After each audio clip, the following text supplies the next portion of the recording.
All right, good morning, brethren. As is expected, we have a very qualified, experienced presenter to conduct this morning's Family Life Month session. And with us today, we have Dr. Royette Williams-James, who has a PhD in Christian counseling, specialization in addiction counseling. She has a diploma in mental health, a certification in grief counseling, a Bachelor of Science in Psychology. She is a senior educator with over 25 plus years of extensive knowledge and experience. She's emphatic about nurturing and nurturing guidance counselor, skilled at providing positive direction for students' academic, social, and emotional well-being. She has participated in mentor leadership, whereby she developed, organized, and facilitated development training programs and workshops on various topics, including childhood trauma, addiction, parenting, challenging behavior, counseling victims of domestic violence, counseling children and youth, mental health, learning disabilities in children, child abuse, positive classroom environment, career development, and relationship counseling. She's an adjunct lecturer, a guidance counselor, a learning and development consultant. It is indeed my pleasure to introduce Dr. Royette Williams-James and welcome her as she comes to conduct this morning's session.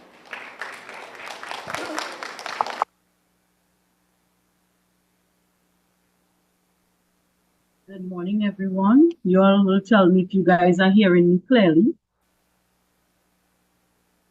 Are you all hearing me? Yes, we are. Right. Clear? Yes, very clear. All right. Good morning, everyone. Good morning to the folks at New Testament. I wish I could have done that in person. I was telling the contact, Miss Lynette, that I would be in Tobago next weekend, man. It would have been a pleasure interacting with you all face to face because I'm that kind of person. I like the face to face kind of thing. Anyway, I hope Miss Lynette gave you all the disclaimer because I told her, please, because she would have attended some of my virtual sessions. I've been doing this type of work for the past 15 years, but since COVID, I have taken my work online. So I've been doing a lot of virtual stuff. So I host a lot of sessions, paid and unpaid. So some of you guys maybe would have seen a flyer or two circulating on social media, and you maybe would have jumped on a session. So you guys would know exactly how I deliver. But for those who do not know, I'm extremely straightforward. I say it like it is. I don't put water in my mouth to say nothing. But I had to take it down a notch today because I am in the presence of persons of the cloth. But apart from that, I always tell people if I say something and it falls in your garden, kindly don't water it because it's not directed to you. Just, interacting with children for the past 25 years of my life. And parents also. I have tons of experiences and stories that would make you start to cry if I start to drop them. All right, so permit me to share my screen. As Miss said, you need to write your notes because I always have that teacher thing in me because I tell people before I did what I am doing right now, I was school teacher, secondary school teacher for 10 years. Nicely.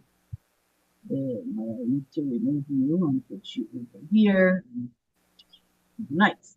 So what I would ask of you is whatever questions you have, we're gonna leave it down to the end. All right. So as was said to you or communicated to you by the esteemed person who introduced me, we're talking about parenting the adolescent. So we specific to that age group 8 to 9, and you're going to understand why I say 8 to 9 in a while. Straight down to 24, 25. Yeah. I was given this to put on the agenda, so I try my best to condense it as much as I can. But that's the program I actually ran this program for 8 weeks for parents. All right. But I'll try to pull here and there and kind of join it together, so at least you get an idea as to a lot of the issues that affect our young people, and not only our young people, but how we as adults interact with them. So you'll get a little synopsis on adolescent development, challenges faced by adolescents, challenging behavior, that's a big one. Marijuana and the teen, that's another big one. I mean, it's crucial, especially if you work in the school system, you'll understand what I'm talking about.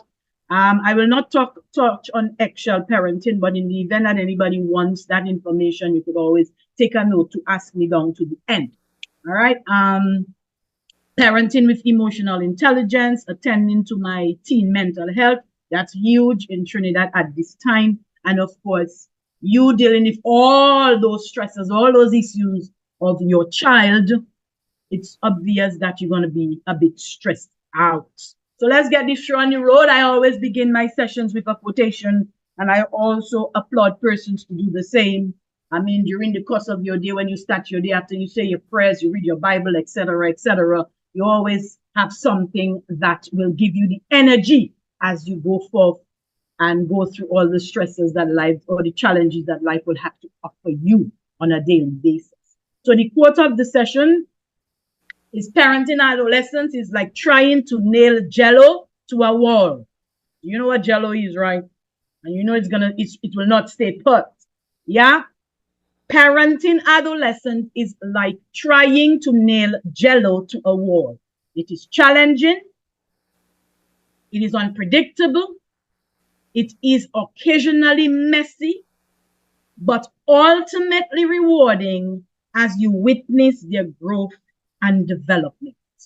And to put that into context, Deuteronomy 6:6-7 states, "These commandments that I give you today are to be in your heart. Impress them on your children. Talk about them when you sit or when you interact with them, when you walk along the roads with them, when you lie down with them, and when you get up." And you need to understand the word of God says that, or it underscores what we as parents are supposed to do on a day-to-day basis. The way in which we teach, the way in which we interact, the way in which we guide. And we have to do it based on the laws of the good book to the best of our ability. So I need you to take this. I need you to understand this. No matter what happens or what transpires in your day-to-day interaction with your young people, with your children, with your grandchildren, your nieces, your nephews, persons who might be in a club, persons who you teach, we got to ensure that the teachings and the guides and the advice, the support, the love we give them, we have to do it in a way that will bring value to their lives. And by extension, they themselves could create an environment or a Trinidad and Tobago where all of us want to exist when we get old. So understanding the adolescent, just a brief synopsis for you to understand. If it's one thing you need to understand how to deal and treat with these young people, you got to understand what it means to be an adolescent. That's the first thing. And I try my best to put a lot of information on the slide because I just had to be skimming through because of the time frame that I got.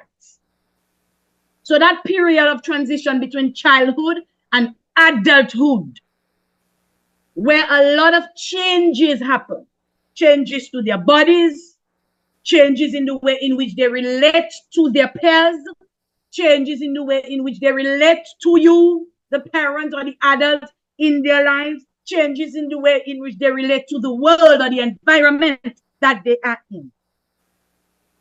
A lot of changes happens there. And not only, a lot of us seems to not understand, not only are the changes physical, but we have to pay attention to the other aspect or the other developmental domains of our young people. A lot of us don't stress on the emotional and the sexual and the cognitive and the social changes, but they are additionally important because it gives you a holistic view or a holistic understanding of these young people. And because of all those changes that they go through, it could bring a lot of anxiety and fear and upheaval and stress to them and you. So getting that understanding, where is my child? What developmental age? What stage of adolescence my child is? What changes that comes with those stages? So I could better understand that person I have in front of me, what's going on with them. So adolescent is 3 stages. So we got the early adolescent. What you know? Now I need you to understand that. So we have the ages between 10 to 13. And the information, that information, you could find it on the World Health Organization website. So me and making it up. So we got early adolescent. So during that stage, we have growth spurts. They are growing rapidly. And usually, listen now, usually it starts a year or 2 earlier for girls than boys. So let me tell you something. Girls mature earlier. So remember when I spoke earlier and I said 8, 9 years? So I was making allowance for that 2 years before. And remember I said 24, 25? I am making allowance for my males who mature much later. So we had to pay attention to that. So the span will run from 8, 9 years to 24, 25. So during early adolescence, we have the growth spurt, we got puberty, so all the changes and so on that goes on. We have the way in which they think. You see it here? Black and white thinking. So for young people, for these adolescents, everything revolves or centers around them. You don't have a voice, parents. You don't understand nothing, parents. That's how they think. So there's a term called egocentrism. Write it down. EGOCENTRISM. That is the fact whereby young persons just think that the world revolves around them. So that's what we talk about black and white. There's no shades of gray. There's no in between. And of course, there is the need for what? Privacy. They explore during that time. They are exploring. They want to be independent. So a lot of the time they might push boundaries, rules and regulations that you put in place. You will get a lot of pushback, especially if you do not know how to execute them rules and regulations. All right? The limits that you enforced, you will get a pushback. So early adolescent, that is what happens here. When we're talking middle adolescent, obviously the growth spurts and puberty is going to continue. But now we are seeing they're changing their scope. They are now interested in relationship, forming and forging relationship with the opposite sex, and mind you, the same sex too. We have those issues in the school system earlier. Persons are confused about their sexuality. They don't know if they identify as a man, a woman, a goat. That's another conversation for another time. A lot of them, they are struggling with independence. So there is going to be a lot of pulling and tugging with you. And then we go on to late adolescence, which is 18, going straight to 23, 24, 25. They are becoming a bit more rational. Hear me now. The brain would have been developed to its fullest capacity during that stage. So they are better able to control themselves. They are better able to regulate. They have that stronger sense of identity. They know who they identify with. They know who they are. They know what they want. So they are able to set goals and so on. They're not the little one, the 14, 15, 16 that you have been dealing with. They are more mature. Why? Because of this. And we need to understand this. People, remember. Please, I want you to remember this. Because of how the brain is developed in a human being, our young people are predisposed to high-risk behaviors. You might be saying, what's she talking about? Let me tell you what I'm talking about. There is a part of our brain up in front. You see the red part? That is the part of the brain that is responsible for our young people being able to function as a what we call normal human being. That part of your brain, the brain is called the prefrontal cortex. If you do not know, it is the last part of the brain to reach maturity. For those who do not know, your brain matures from back to front. So the first part of your brain that is matured or reaches the stage of maturity is your brainstem. So a lot of you might not have 24, 25-year-olds. You might have them very small, 8, 9, 10, and so on. And you will see certain behaviors. And you will wonder where it's coming from. So biologically, you need to understand it from the area of brain development. In adults, our prefrontal cortex is fully developed. In teenagers, it is not. So we got to understand a lot of the times we see specific behaviors, we got to ask ourselves,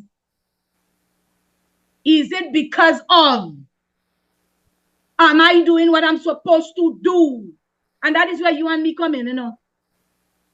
You and I, that's where we come in, to give the support and the guidance and the love and the affection and the attention. Create a space where our children could thrive. So build on the capacities that they have. Build skills in their lives. They tell you the first 5 years of a child's life is the most important 5 years. And if we miss it down there, we're gonna catch our tail in adolescent life. Because we did not build a good foundation. The children and them lacking skills, and you're seeing it all over Trinidad and Tobago. And a lot of the time we sit back and we say, oh God, when will it end? Oh God, and it is, and it crime, and it that. Hey, where you think it stemmed from? We're not doing what we're supposed to do in our house. The children has the level of responsibility. The school has its responsibility. The church has its responsibility. But you, the parent, the responsibility starts and stops with you. And all you could tell me what all you wanted. The pastor could run me from here. But I will tell you this. Parents, you got a responsibility. The Bible tell you that. Train up a child what? In the way he should, and when he goes what? Oh, he will not depart. The Bible tell you. So why are we not doing what we are supposed to do? Why we slacking? Why we neglecting our roles and responsibilities as parents? Your job is to enhance the skills in your children. And one of those skills, write it down because me have no time to teach you all that today. Executive functions, write it down. Go and research it. So when we're talking impulse control, when we're talking decision making, when we're talking time management, when we're talking goal setting, when we're talking working memory, when we're talking task initiation, or do you want me to give all you more? When we're talking emotion regulation, all these are what you call executive functions. You know the part of the brain responsible for that? The prefrontal cortex. What happening to it now? Especially during the adolescence, it has not reached its stage of maturity. It is immature. That is how you and I come in to help our children. So young people has it. Our adolescent has it. Has issues, 2 issues. Especially when you see those behaviors we're seeing right now. You know the first issue? The first issue is the prefrontal cortex that is responsible for just we existing on this planet. You know, you'll be able to function in school, have to interact with your friends and all that. That part of the brain is immature at this time. That's 1. And 2, the level of stress that our children are facing. And a lot of the times when I listen to my students standing in school, it's always a parent, a father. They see their father, they don't know where their father is. Their mother telling them all kind of things. Parents starving them. But all kind of things, heinous things happening to them children out here. And you expect them not to interact with the world, how they're interacting with the world, because their interactions are not positive all year. So we are just seeing evidence of how broken our homes are. And if you work in the school system like me, you're gonna understand it down to a science, you know. A lot of the time you have to ask yourself, what has happened to this child in you? So a lot of our young people, they are what? They are thinking and responding with what we call the emotional part of the brain. Look at here, the amygdala. All them things. Go and do a little research. When I do classes, I like to send people to read. And that is the problem with a lot of us. We don't like to read. So we'll just go with what the government say and what the pal rep say and what the friends say. But we're not going to edify ourselves by doing our little research. Do we? So find out about the brain, the adolescent brain. You could just type it in, you know. Whoop. Man, thousands of hits gonna come. And you'll have a better understanding of our young people. But I'm just giving you a head start. You see that part of the brain, that prefrontal cortex, executive function, go and read up on that. Go and read up. Our young people are facing challenges coming and going. And look them on the screen. And I'm sure you are acquainted with all of them on the screen here. All. You see, I put the first one at the top. My God. A lot of issues between parents and children. Mental health disorders. COVID-19 has exacerbated it. So now our anxiety level through the roof. Depression through the roof. Self-injury through the roof. You want me to continue? Substance abuse addiction through the roof. Alcohol addiction. Vaping through the roof. Bullying. Well, that is an old age problem. Peer pressure. Problem with academics. Some of our children, we don't cut out. They don't cut out for the academic, but we still want them there. The way in which our system is set up, anytime you pick up a child coming up the line and the child have academic problem, you're supposed to drift them into trades and things. A lot of our children are dropping out of school because they cannot take the challenges that come with academics. And the powers that be, let me not even say anything before you go see how is that the Dr. James say. Low self-esteem people. Oh God. And next one, low self-esteem. You see this here? Man, I don't know what's going on in Tobago, but have mercy. Have mercy. See this here? And it's connected with this here. It's connected with this down here. Teenage sex. Children have no work for themselves. Having children having to go to the clinics because they got sick.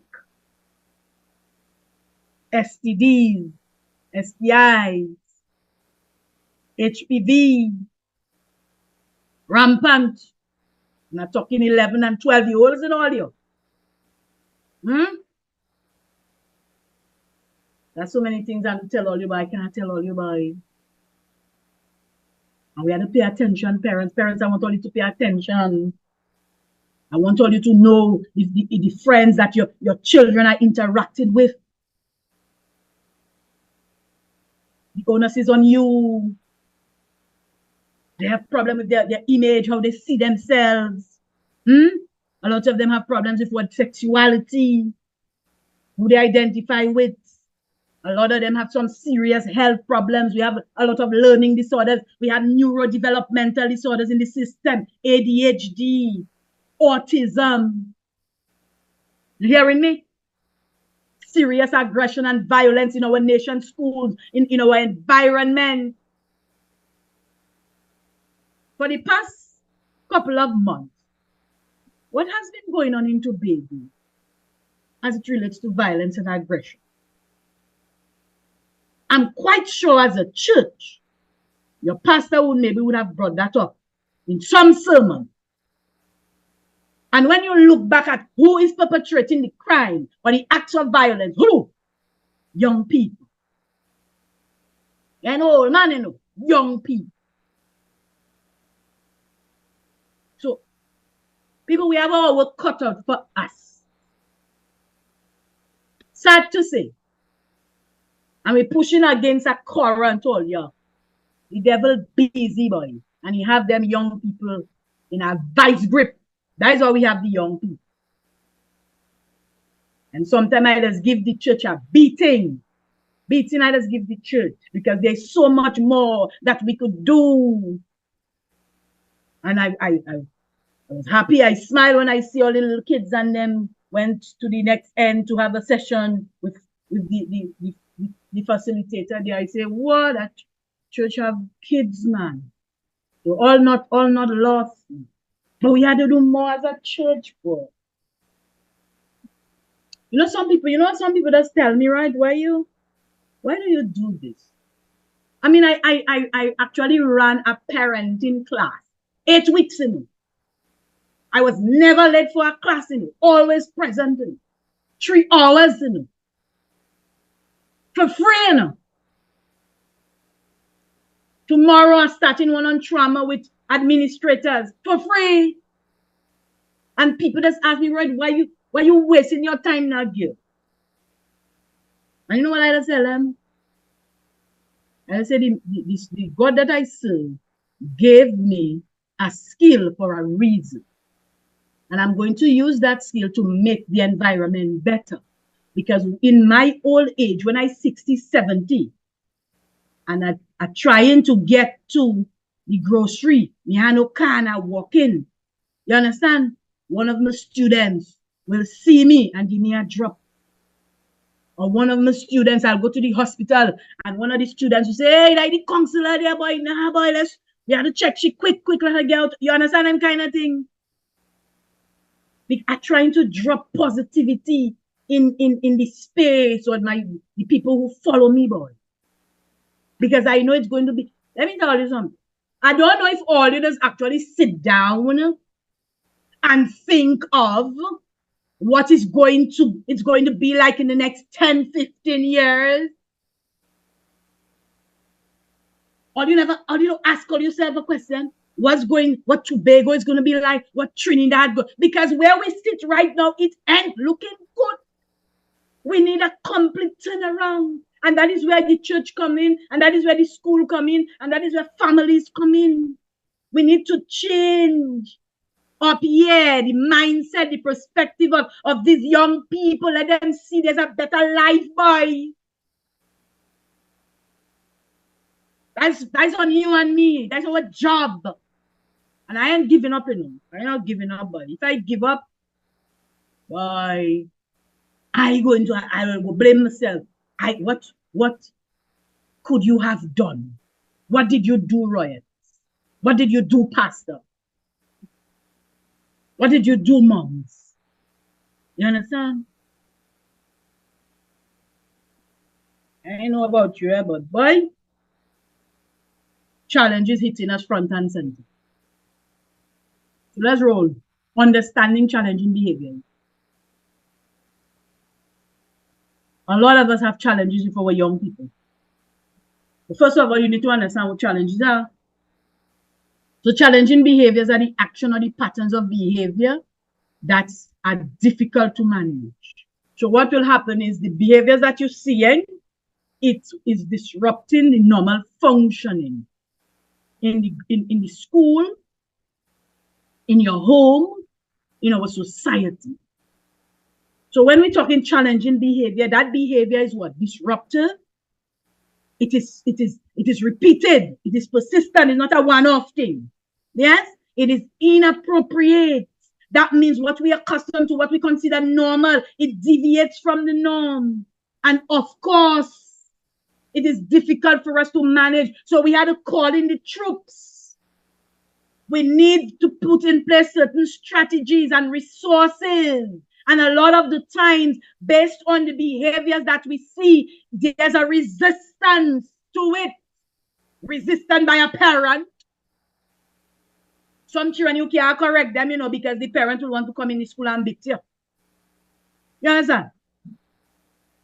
So there's a resistance to it. But it poses a challenge because it is making others uncomfortable. And I have some on the screen here.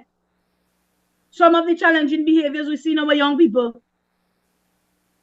Defiance, oppositional behavior, aggression, substance abuse, big one. Risky sexual behavior, bigger one. Academic issues, social withdrawal, they unstable, they quick. Impulse control lacking. They flip their script at whim. They're lying. Very dishonest.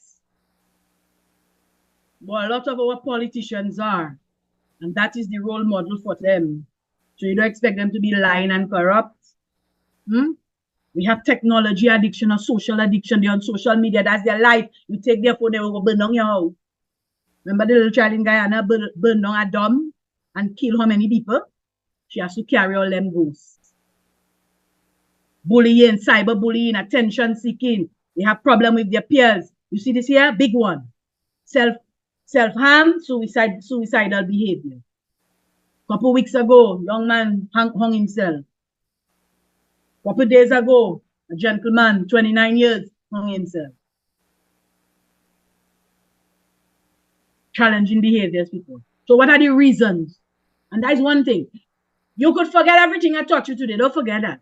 There is a reason for behavior. Always remember that. The behavior that you see, the child is talking to you, the child is telling you something, only if you listen, or if you pay attention, or if you mind your business as a parent. So when we're talking challenging behavior, it's either the children struggling to express themselves, struggling to express their needs, frustration, you're not understanding them. They want your attention. Let me tell you something now. There are some children in this system.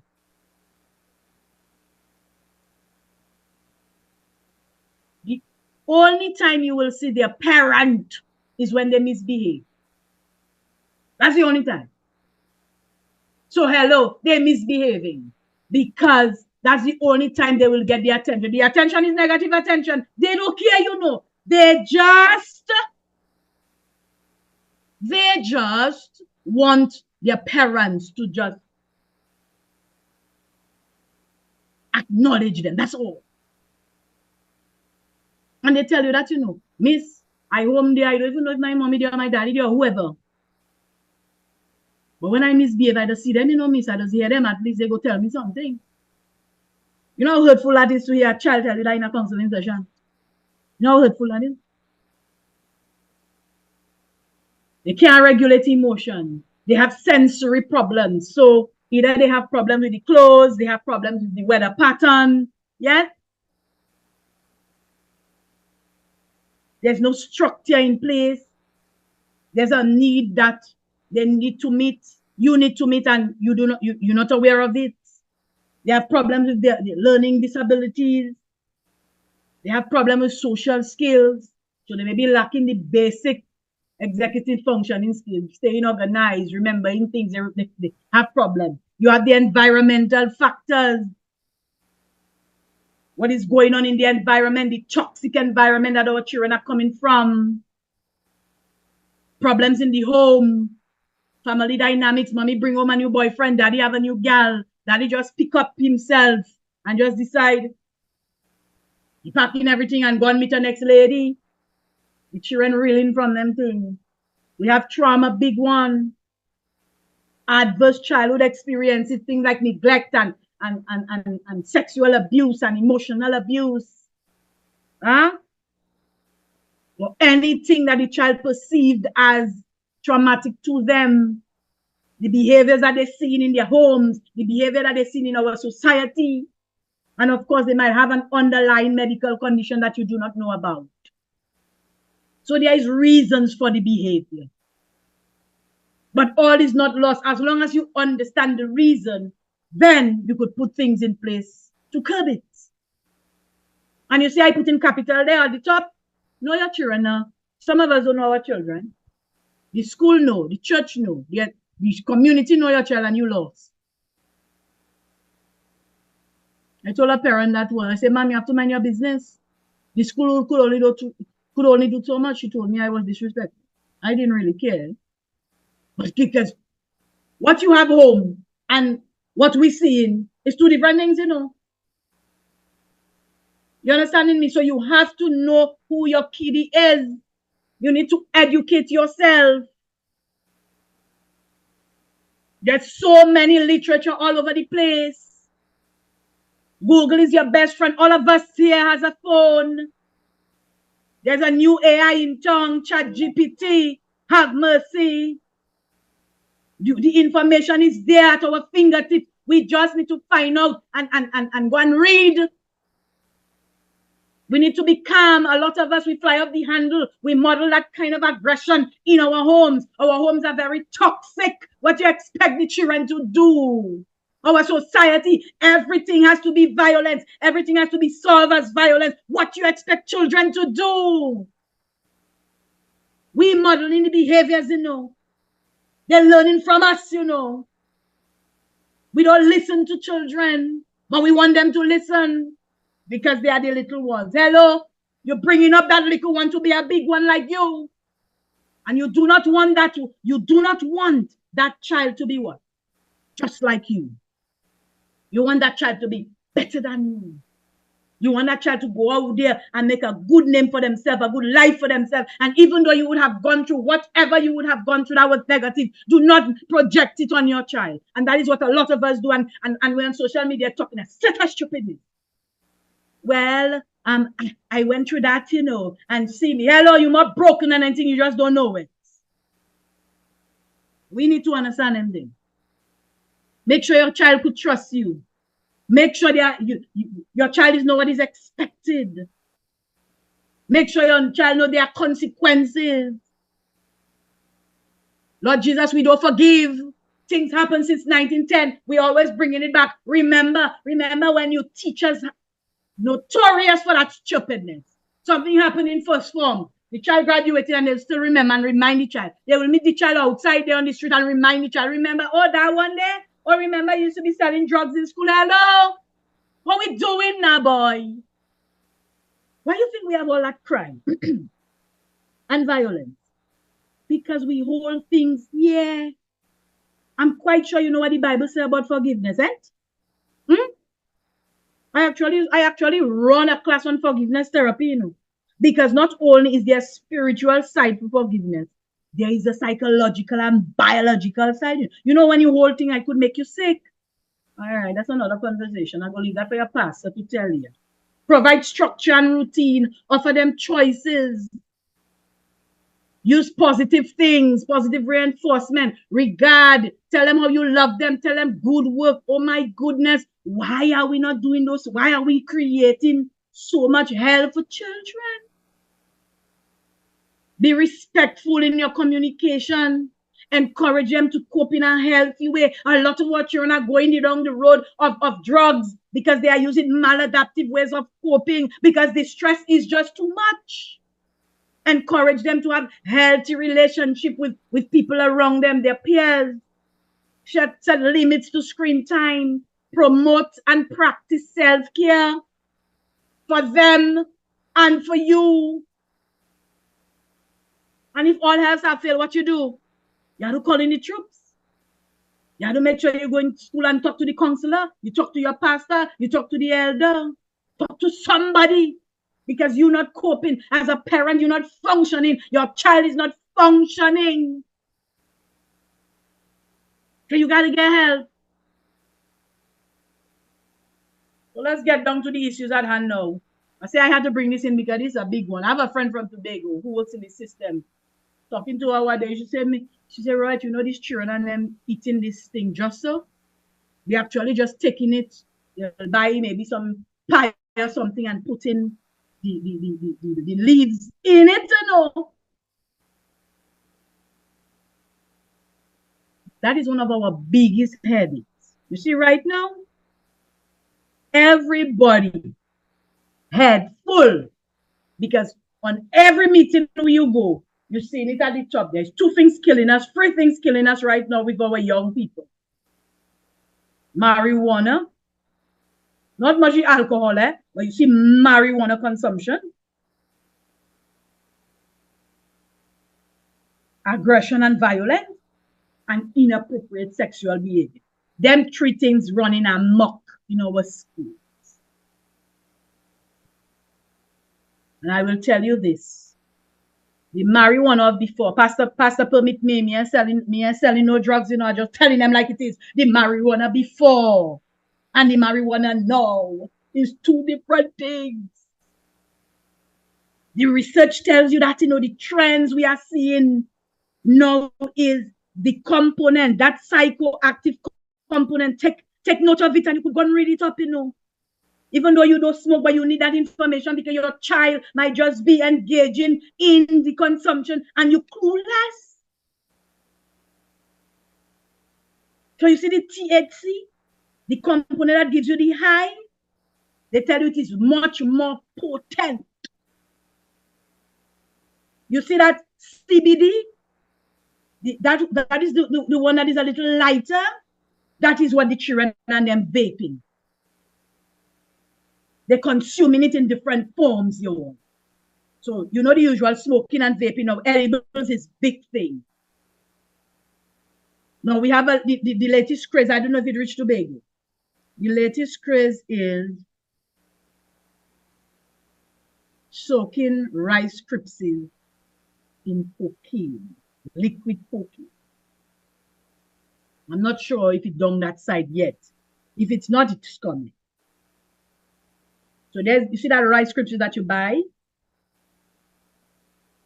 That nice little candy that you buy? People taking God out of their thoughts and soaking that in a liquid cocaine and selling it for children, right?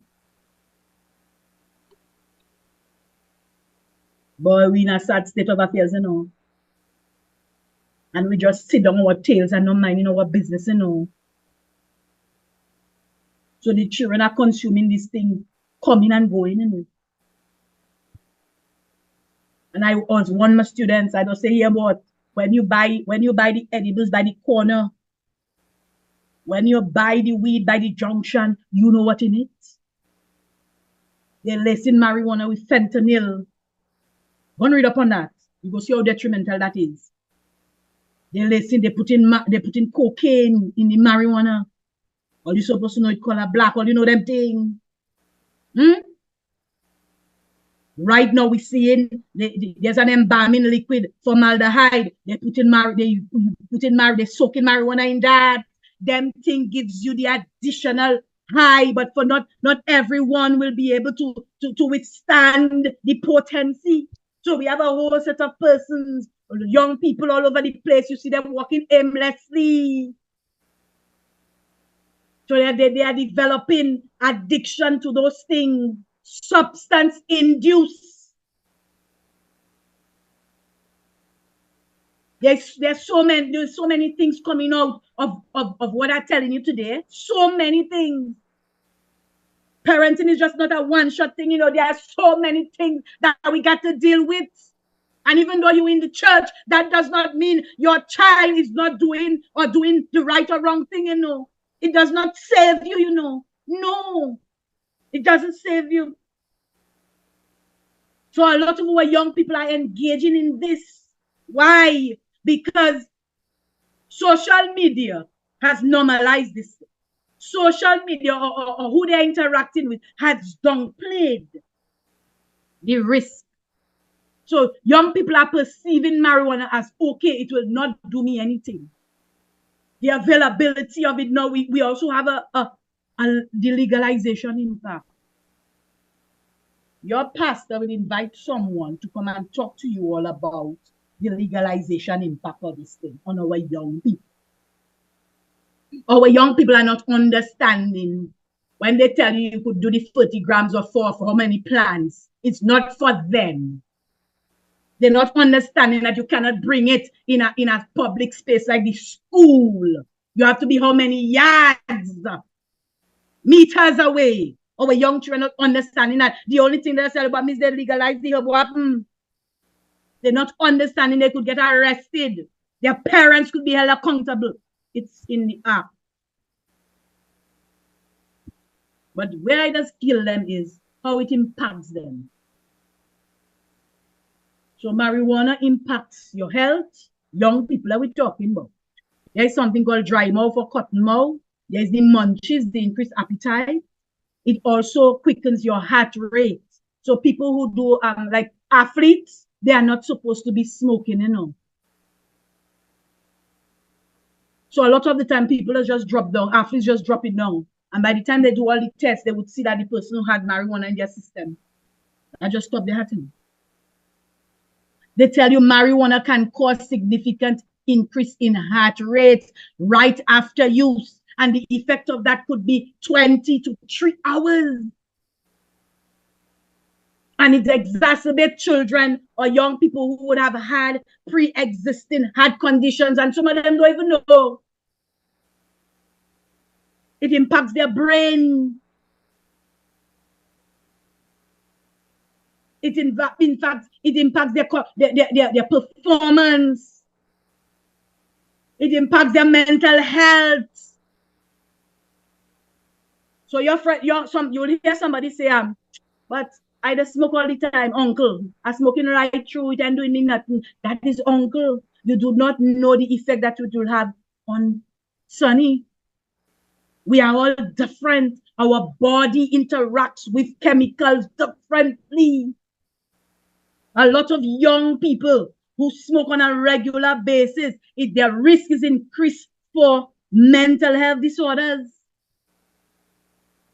Like schizophrenia, big one. A lot of persons who would have be admitted to what? St. Anne's is marijuana-induced psychosis.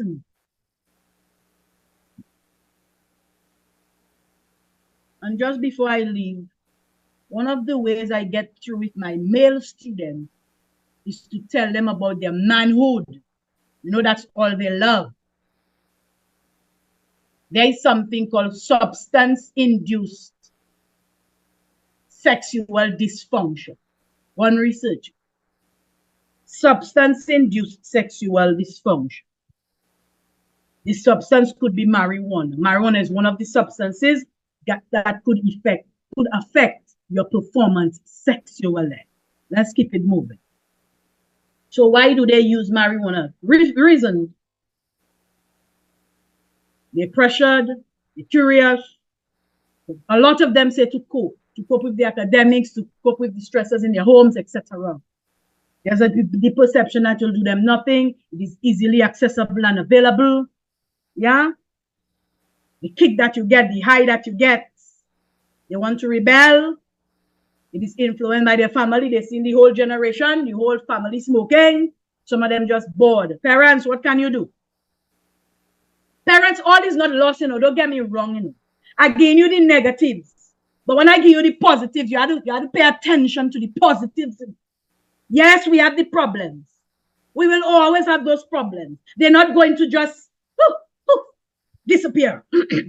But we got to put our foot down and do what we have to do. And I ain't talking licks, Nowhere in my presentation I'm talking about no licks to give no children. If you know your child smoking and using marijuana already, you're going to beat them, you're going to beat it out of them. Well, boys, now they will start to smoke. It's now they will start to engage in whatever they're doing. Open communication. All you talk to the children now. And I don't mean being judgmental, and being nasty, and telling them hurtful things, Sure, let me tell you that. We were dealing with young people. They are at that point where you got to be able, if it's one of the skills you have to learn at that point is to reason. You got to reason with these people. Can remember that to them, they're at a level of independence. They're trying to chart their own path and things. They are not cheering again, So you have to be able to reason with them, boy. Make sure that they know the rules and the consequences for the action. The consequences is the impact. Talk about how it could affect their brain. Remembering things. Memory.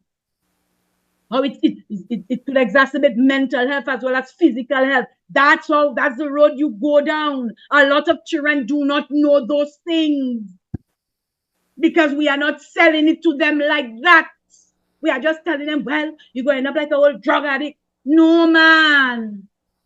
One reason, if you're talking to them about effects it's gonna impact it's gonna have on their brain, yes. You little research, a little videos on YouTube and say, hey, let's have a little conversation now. I observe certain things. I observe you eating out in the fridge. I observe your eyes always red. I observe your mood is just switch. Talk to mommy now. Talk to daddy. You understand? You had a reason with children. Gone are the days where you coming down hard on children if they're walking. All you see what's going on in our environment. If those things are working by. You have to reason with the children and them. You have to monitor your children. You have to supervise, check their phones, check their bags. You could know your child using based on the paraphernalia. There are certain things in their bag. You see the little residues and things. But we're so busy minding everybody else's business but ours. Educate them. Empower them. The worst thing your child could get addicted to is drugs. Sometimes there's no coming back, depending on how fight is. If you catch it early, then yes. And already we have limitations that it relates to resources to help children. For big people, yes, but resources, no. We got a lot of problems. We got a lot of problems. We're halfway through. We're keeping it good. We're keeping it going. So I mentioned, it's 12 o'clock. I mentioned the challenges we're facing, some of the challenges our young people are having. I paid attention to marijuana because one that's extremely pronounced in our system right now, and we don't know what to do. We're not understanding the thing though.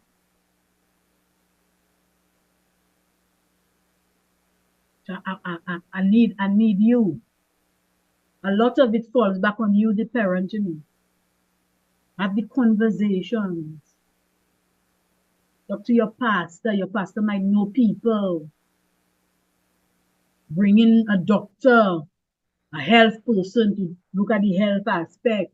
Bring in the community police to do as it relates to the act, the marijuana act that they would have now passed. When they legalize it, let children understand the aspect of what legalization means to a certain extent as it relates to them. We had to talk this thing.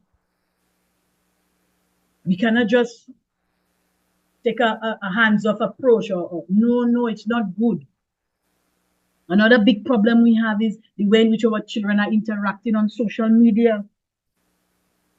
So as a parent, as a grandparent, as an auntie, an uncle, an elder in the church, ask yourself, am I a digital parent? Am I up to par with what is happening with our young people?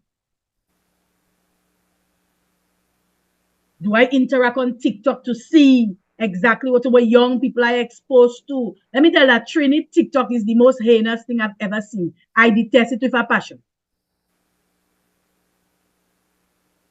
I tell people the only reason I'm on social media is because I have a business.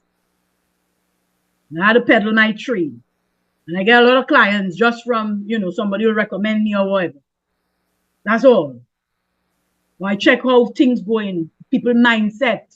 So something may be happening in the country, I go through and I check the comments to see where people's space is. That's how I develop programs, I don't just decide I get up in the morning. Well, apart from that, but the Lord does give me an insight and thing to when I drive into it. If it's one thing. I check the chatter. You could learn a lot by how people think about a situation by just reading their point of view, So one of the things I always tell parents, you got to be on your P's and Q's when it comes to that social media interaction. And some of us would have made it bad for ourselves when we use the tablets and the phones as a babysitter. We made it bad. So when the child coming up, for the child to behave and so on and keep still and keep calm, you would pass your phone and you would pass the tablet and the child on that for hours and the child scrolling. Let me tell you this. I had instances of clients who were porn addicts in Form 1. And when I interact with them, you know what they will tell me? You know what they used to tell me? When I ask them, where you first saw that, you know what they used to tell me? On their parents' phone. Because you pass the phone, you know what you couldn't forget. You have some video on your phone and your child scrolling. Your child on TikTok. The way in which these platforms and apps are set up is to always keep you wanting to be present, wanting to know. So much so, they develop an anxiety, a type of social anxiety issue, called FOMO, for those who do not know. FOMO, go and read it up. The fear of missing out. You always, one of all, you never forget your phone somewhere, your phone lost or something, you see how mad it doesn't be going. Guys, it appeals to our pleasure center. We like what we see on our children, love what they are seeing. Their presence have to be felt. They're posting everything they're doing, they're posting. Ask yourself, where do I come in the thick of things? Am I a digital parent? Am I able to guide and supervise and support my children while navigating? Because they are there, and even though you take the phone when they go to school, they have a friend who will maybe bring a phone for them, and they will use it in school. Give it back to the friend and go home, and like nothing never happened. How safe are my children? Am I teaching my children about being responsible? Am I setting boundaries and guidelines as it relates to screen time and screen interaction? Am I being able to protect them? Parents, the onus is on you. My God. We are facing a lot of challenges, but please, you cannot remove yourself from it. You cannot neglect your responsibility as a parent. It's not about just dressing up the child and say, okay, we're going to church this Sunday. What happened to Monday to Saturday? What happened? What happened to the other days?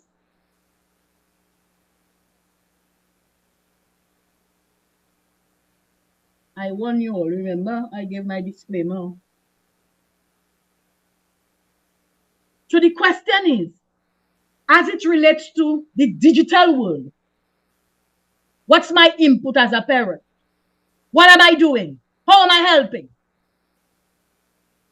Well, if you do not know, You need to find out, parents. A lot of the information that you heard this morning, you saw educate is a recurring decimal. Eh? If you do not know, you go and find out. I learn every day, you know. I just tell people, even though I reach PhD, man, I still learning, you know. Because I am always reading. I love to read. I love to edify myself. Because I have to interact with you. And I need to teach you. So I don't just lie down in the bed in whole day and say, okay, Lord, bring it on. No, he will say, Royette, go on Google, go and check the vibes on TikTok. You say, right out there's something I observe happening in your school. I want you to target it.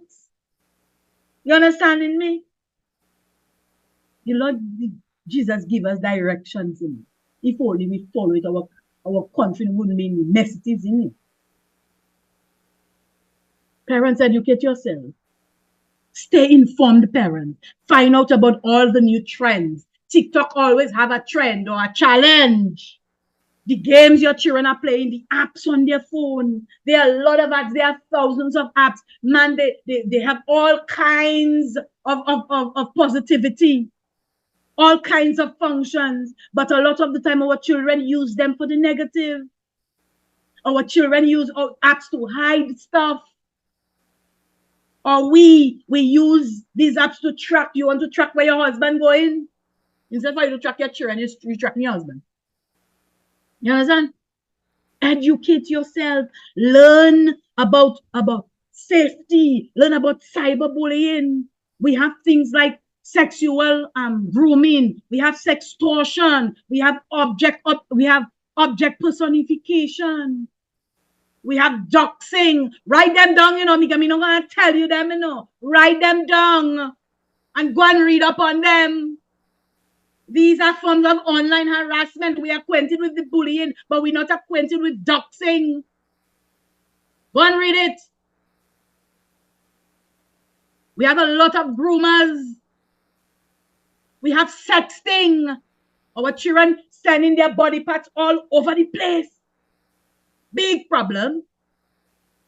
They want to identify with somebody. They want people to love them. They're crying out.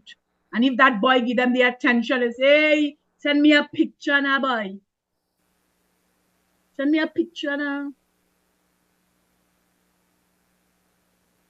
There was a couple years ago in my school. Let me tell that respect children, you know. There was a young man, and his job was to get pictures of the ladies, of the young girls in Form 1. Eh? And it's always a Form 1. If I have to sit down and go through all the issues I would have had with inappropriate sexual behavior, Form 1 at the top there. They didn't learn it in secondary school, you know, they came with it. So he gathering pictures of the children's breasts. He gathering pictures. And he passing it around. And who have this breast and who have that breast. And Form 1. I had an ex-crew. Look what they're looking for. They're having the boys send pictures of their manhood who have 2-inch and 3-inch and 4-inch. Form 1. Young ladies. 12 and one was 11 and 12. And your children have to interact with them. So if you're not on your P's and Q's, you know what happens? We have some children being catfish. So much so, one of my students got raped because she saw this nice, handsome fella interacting with her and so on, and make a date to meet the boy in some savannah. When she meet, he's not no boy, in some old boy, what I wouldn't say. Some old man. There are so many things happening in our school system. Boy, let me tell you this. You think it easy. So you had to prepare your children. You had to prepare your children. Set clear boundaries and guidelines. You could have a tech agreement, you know. You understand me? You could establish rules about there are spaces in your house where no phone should be used, you know, at the dinner table. When we're having dinner, I don't want no phones there. On Fridays between whatever to whatever time, no phones. When we are going to church, the only phone is my phone in case maybe I get a flat tire or something, I have to call somebody, but no phones. You have screen-free zones, designated parts in your home where no phone should be allowed. In the bedroom, no phones. But some of us go to bed and we leave the children under the devices. 2, 3 o'clock they anymore on 2, 3, 4 o'clock they're online. 2, 3 o'clock they're online, and you may be all in France, Timbuktu, snoring away, but they're on a phone. They can't function when they get to school because they're tired. Sleep is important for our young people. No phones, no tablets in that bedroom. And then our family life is so broken, we don't even sit and eat. How many of us we go from Sunday, we go from church on Sunday and we set table, we teach children to set table and sit down and have a meal and thing with them. How many of us just do that? Children just come in the kitchen, take their lunch, and they go in their room. Family life going downhill, and we're not pulling it back, man. Use parental controls. There are certain apps you could download. Promote safety. If something happened to your child, encourage them to tell you what's going on. Lead by example. You're on social media cursing everybody. That is not a good example to be setting. Your child talking to you and you're on the phone scrolling. Your child wants your attention and you're not even paying attention because you're on the phone. You're in some bacchanal. Something happening in Tobago. They maybe catch 2 children in a classroom having sex. Oh God, send the video now. What you want it for? That's porn. What you want it for? It is one thing that stripped me up. It's for anybody to send me any video of any child doing anything that is out of sort. Do not, man, you get blocked instantly. And if I'm in a good mood, if I'm in a bad mood, I'll give you some choice words. Do not mess with my energy. Please don't do that. Don't be sending them things all over the place. It's we that we creating our own monsters, without even knowing we're doing it. Promote all offline activity. Hello, how many of all you will take the children down to the beach? Take them in the garden? All you are old school way? I old school and new school because with the children I dealing with, I had to be on top of my game. So I know a lot of the new school thing. All the new school artists and Trinidad and thing, I had to know them things. That you'll hear the children singing it, and even that we just discuss the lyrics of songs and things, all those things that I'll be talking to children about. How many of our children they go walking? Do you know exercise is one of the activities that allows your body to produce the happy chemicals, dopamine, oxytocin, serotonin, and endorphin? Did you know that? DOSE. Go and read it up. Put DOSE, happy chemicals. Go and read it up. How many of us do offline things? How many of us are engaged or stay involved in our lives with our children? We check their social media presence. We check their phones. We do the spot check before they bring their phone. How a child could have a phone? How your teenager could have a phone and have a password and you do not know it? How your child on social media and they lock in their Instagram and they lock in and they lock in? Excuse? Who paying the bill here? How is that happening? And it all boils down to relationship. It all boils down. Stay involved in your children's life. Discuss any risks that they will face, the cyberbullying, the sexting, the grooming. Address those things. Encourage them to think critically. Always be in their head. And I don't mean, oh my God, lambasting the children and embarrassing and anything. I don't tell all of them. Look, the conversation that you have, enhance critical thinking and proper decision making and develop skills and resilience. Something happened to them, they use it as a lesson and they keep moving. And one of the ways you could do that is when you parent with emotional intelligence. That's a big thing right now, Emotional intelligence is one of the skills that employers are looking for, so that persons are able to function in the workspace. So you could use emotional intelligence as a parent. What is emotional intelligence? Emotional intelligence is being aware and understanding and managing emotion, not only of yourself, but those around you. Understanding and managing these emotions, your own emotion and those of your child. That's something else that you have to develop in your children, emotional intelligence skills. That in itself is a whole year program. Hmm? Be self-aware, be able to regulate, empathy, teach them social skills, motivate your children, and be able to communicate. People, everything I'm saying, I keep saying it over and over again, and I am quite sure your pastor saying those things every time there's a sermon, because he's making the topic relatable to everyday life. And it doesn't have to stop here because we are June is family month. No, families, it's every month. Parents, recognize what triggers you. Be able to identify what your triggers are so you will not be flipping scripts in front of your children. Your children, every time you get vexed, you're turning up the whole house. What you living for the children won't be able to solve no problem because they have poor conflict management skills, poor impulse control, poor emotion regulation. Why? Because of what you are exhibiting to them. Breathe in and breathe out. I have, man, let me tell you, I have a PhD in staying calm.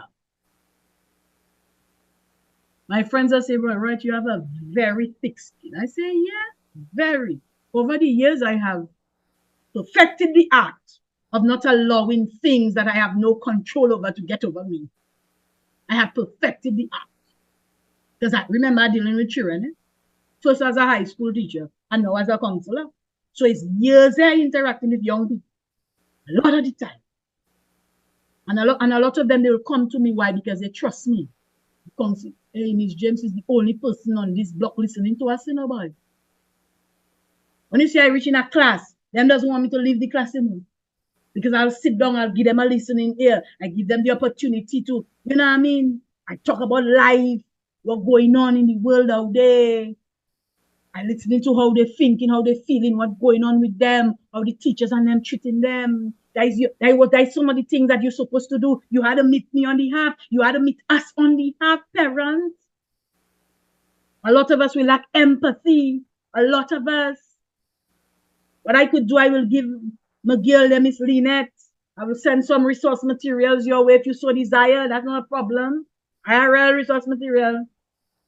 Something like social skills. I just beg parents, please, we need to enhance the skills in the children because when they go out there, the children have to be able to function. You can't just say, all right, let them go. No. They are a reflection of you when they go out there. So we have our work cut out for us, you know. If you're not doing anything, you better start in because you will always be having it. Parent called me once. No, she checked my phone because I just offer free counseling when I had the time. So she said, the first line was, Miss James, my blood pressure, and she actually gave me the reading of the blood pressure. High. So I said, all right, ma'am, what seems to be a problem? She gave me a 14-year-old son, a long story. But all through the story is about an I and an I and an I. It's always her, eh? I and an I and an I and an I and an I and an I. How the child this and the child that and the child that. And the youth club and the man in the police in the youth club said to do this and a whole preamble. Now I don't have time for thesis. And from the time you start blaming the child and there's no way you're taking responsibility, I got a problem. So I say, ma'am, don't you think you should change the method that you are using? Because apparently what you're using, it's not working. Who tell you, man, now? You want to say, if I have children, they will end up whatever. Boy, that woman give me a tongue lashing just by telling her to change the ways in which she operates. Well, you know how it's fishy. So I say, well, madam, if you want to continue with your pressure skying and you eventually get a stroke, that's your business. That has nothing to do with me. If you meet my child, you will never say that. And that was it for me and she. And I'm saying all this to say, you cannot attempt an issue with the same intervention strategies that's not working.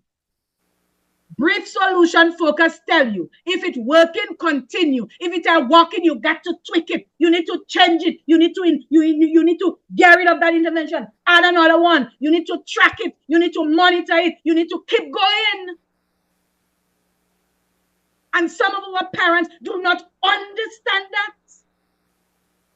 You're using the same brush for all the problems. You got to change the brush. Okay, you want betterment for yourself, you know. Because we do not want all the additional stressors to affect our children, you know. And it is affecting our children's mental health. I have half an hour with you again. And I have 7 slides. We've got to ensure that the space that we are creating for our children, it is to enhance their well-being.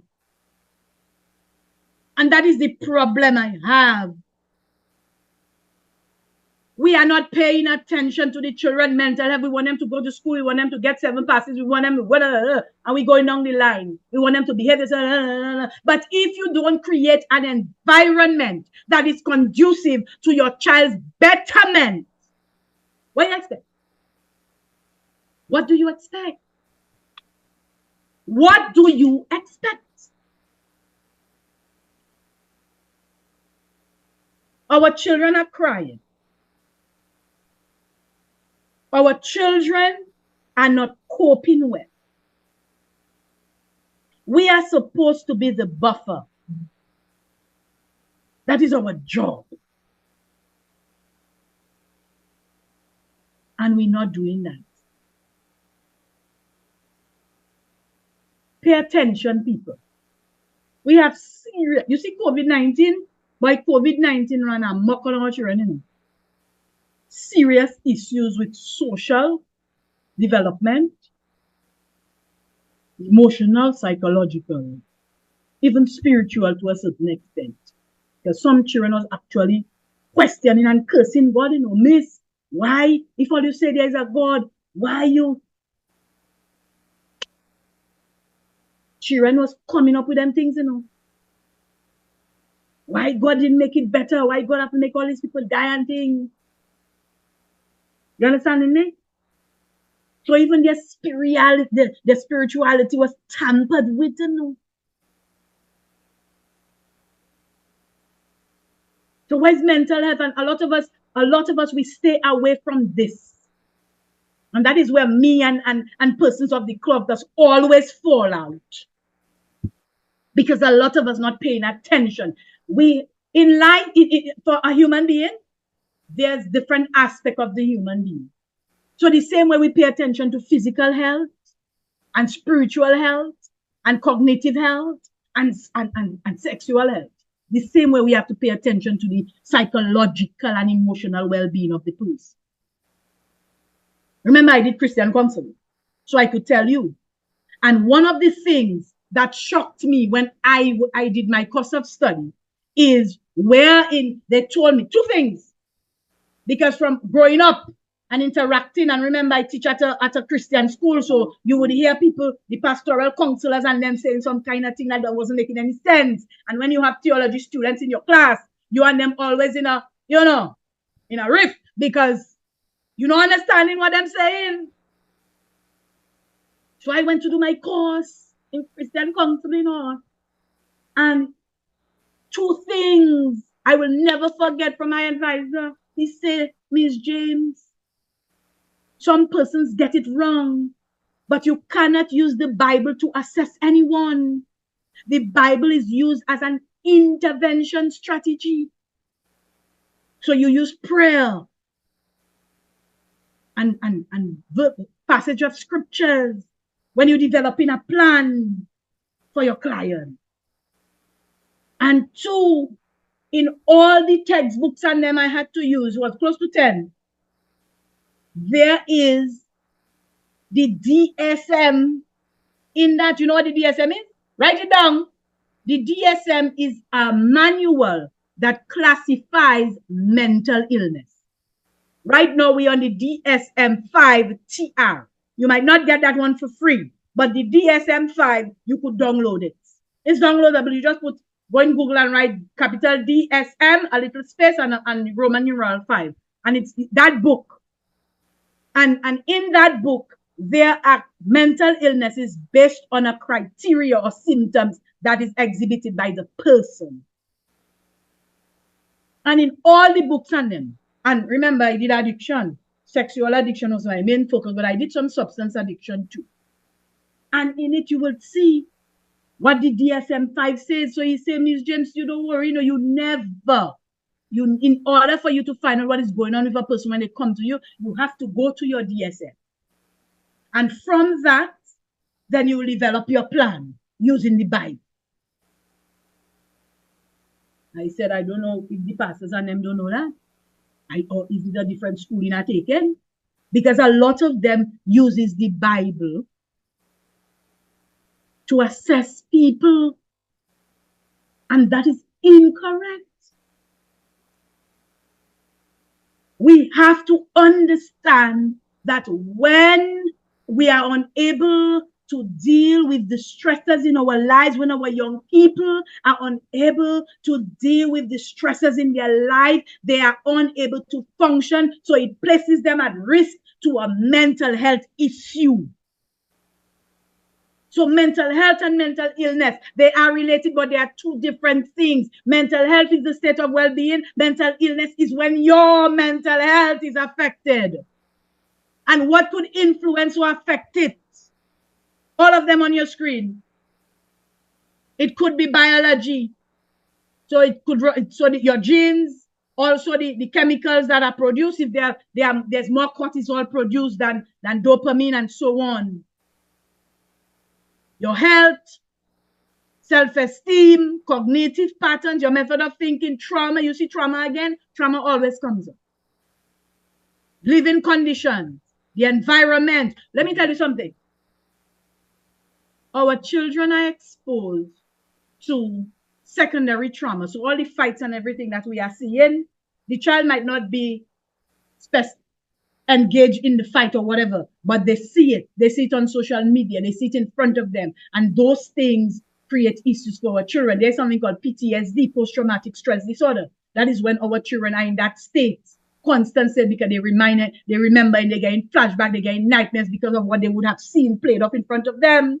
A child stabbing another child. The child didn't stab me, but I saw it being displayed in front of me and the level of violence in front of me. And those things are affecting children. Some of your children don't even want to go to school because of those things. So the environment is very important. It will affect people's mental health. Social factors. So the interaction they're having with their peers.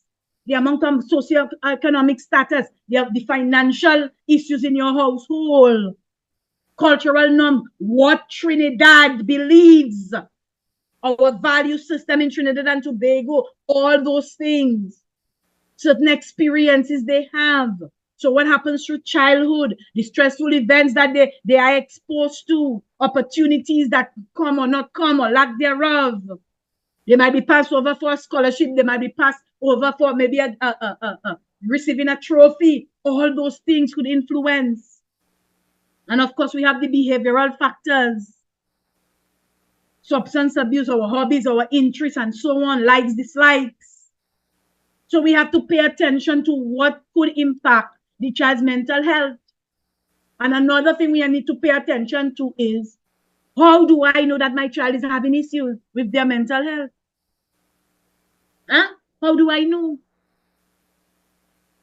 If you are observant, parents, if you're minding your business, parents, you will observe that a child is having an issue. Because the mood is going to change. Things that used to bring them joy, social activities, they are going to withdraw. They're going to isolate themselves. Their sleeping and eating habits are going to change. Either they eat too much or don't eat at all. They sleep too much or they don't sleep at all.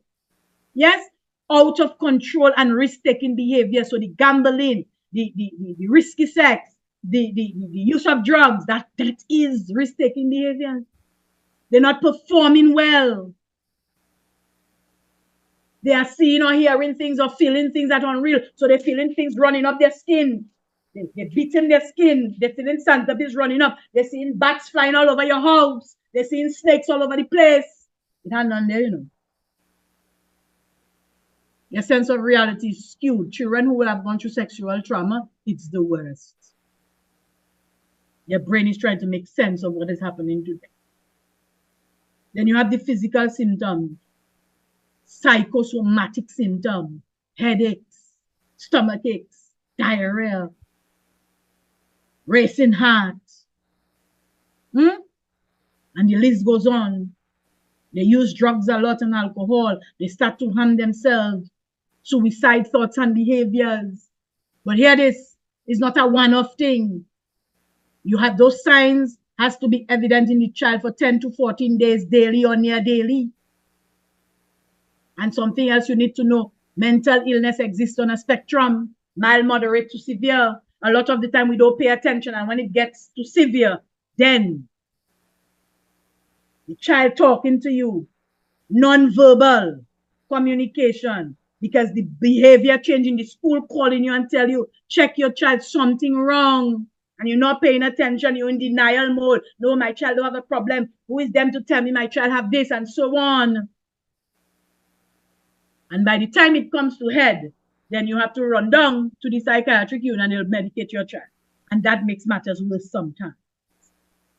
All right, so some of the common mental health challenges we have is anxiety, depression. Well, we know about them.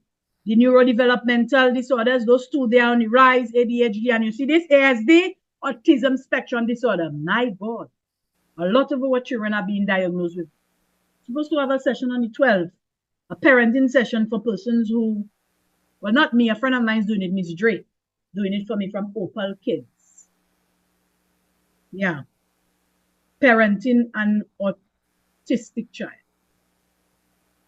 We have behavioral disorder. Some people think they don't exist. You think? ODD is oppositional defiant disorder and conduct disorder. Children are being diagnosed with behavioral disorders. They come under the classification of behavioral in the DSM. Based on a specific criteria they would have met over a period of time. You don't diagnose one day, you know, it's over a period of time. Different challenge has different criteria, different level of severity, different duration. We have serious learning disabilities in our system. Dyslexia, dyscalculia, dysgraphia, dyspraxia. We have one with sensory. We have sensory processing disorder. We have auditory disorder. Yeah, we have a lot of learning issues, learning disabilities. We remember I told you all about the post-traumatic stress disorder where the children are seeing things happening in their environment and they're reliving it so much and it's manifested in different ways. One of the ways it's manifested is aggression. The children and them that displaying all them level of aggression, if you just sit down and talk to them, it goes right back in their house. The issue stem from something that would have transpired maybe when their parents was pregnant with them, you know. That's another conversation for another day. To follow me on social media, you'll see when I drop in trauma topics, childhood trauma, understanding it. That is where there's something called trauma in utero. Write that down and go and read up on it. I like to talk for person who decide they want to get married and so on and have kids. The environment that you put that pregnant person in will be very detrimental to you, can be very detrimental to that fetus.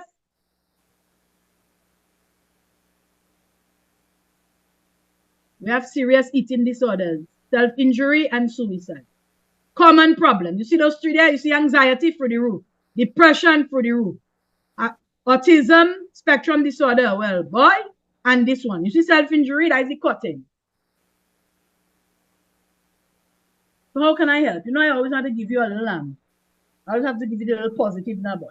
How can I help my child's mental health? And it's not no far-fetched thing, you know. Basic little thing. Listen to them. Give them good advice. Interact with them. Share your feelings. You have to be patient. Stop lying to children. Model healthy behaviors. Give them a hug. Nothing beats a hug to calm down a kid. You know why? When you hug, your body produces something called oxytocin. A lot of what is happening to us is based on what is happening here. You see that body the Supreme One gave us? Boy, it could be, it could be a weapon if you do not know how to take care of it. Our body produces different chemicals, and all these different chemicals have a function. All these chemicals have function. Model forgiveness, big one. You're holding your husband in hand, something he do since whenever. You always bring it up. Every time all you clash, you're telling him, you're throwing it back in his face. Your child, you're throwing it back in your face. We are a very unforgiving society. Hence the reason so many of us are so sick physically. But remember, I tell you, forgiveness has a psychological part to it. It has a biological part to it. So things like coronary heart disease is just because you are not able to release stuff in it. You're allowing your body. You're allowing cortisol. Write that down. cortisol. You're allowing cortisol to run amok you. Cortisol is one of the chemicals that could be very detrimental to your body. First point of interaction is where? Your brain, especially for my young people. That's why that's beg parents, Lord Jesus, create a better space now, but because you don't know what's going on up there with them children.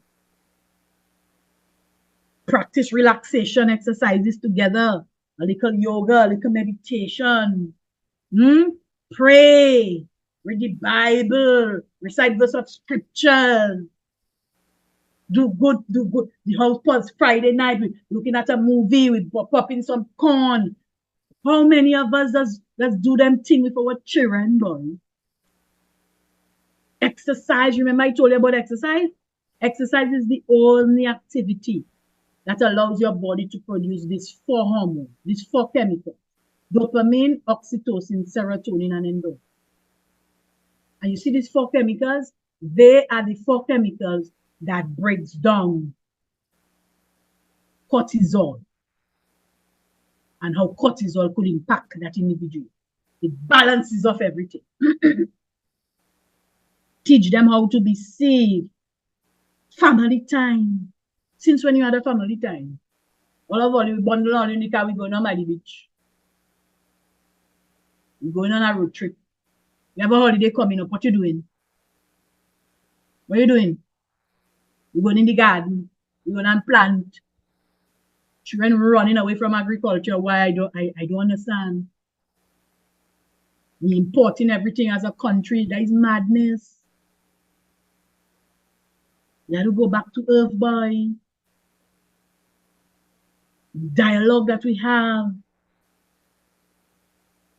The boundaries that we set. Children need boundaries. Children need routines. Children need structure. You can't just be having a child existing by. It will not work. That is what will happen to you. Your blood pressure will be through the roof.